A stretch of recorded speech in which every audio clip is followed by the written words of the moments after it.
आई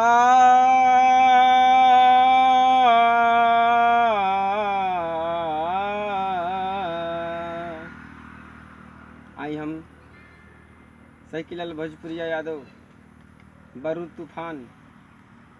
आप भोजपुरिया भैया लोग हम पौलगी करे तनी हमारे पूर्ण विश्वास बा के गाना माता बहन बियाह के गीत गाई ला जा और रुआ से उनके प्यार दुलार आशीर्वाद मिली।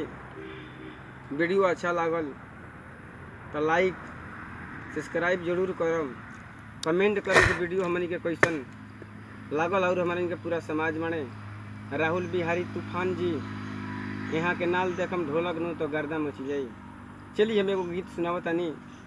अब मेरी आशा यही है ए भगवान,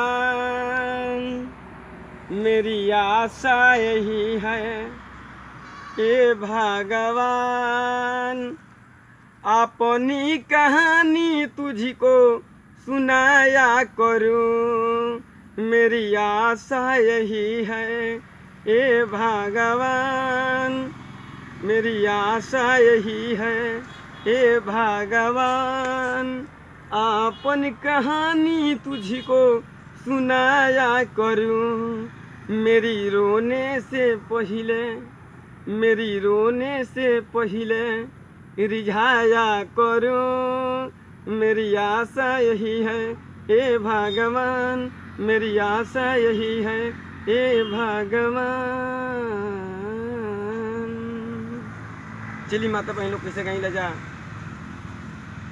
चुमावन जब होखेला त माता बहन लोग चुमाई ला जा।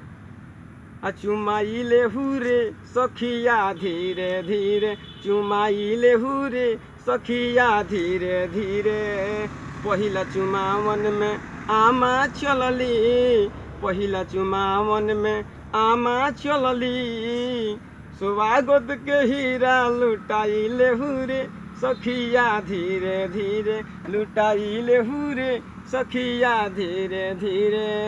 और का दूसरा चुमावन में चाची चलली, दूसरा चुमावन में चाची जी चलली। स्वागत के हीरा लुटाई ले हुरे सखिया धीरे धीरे, लुटाई ले हुरे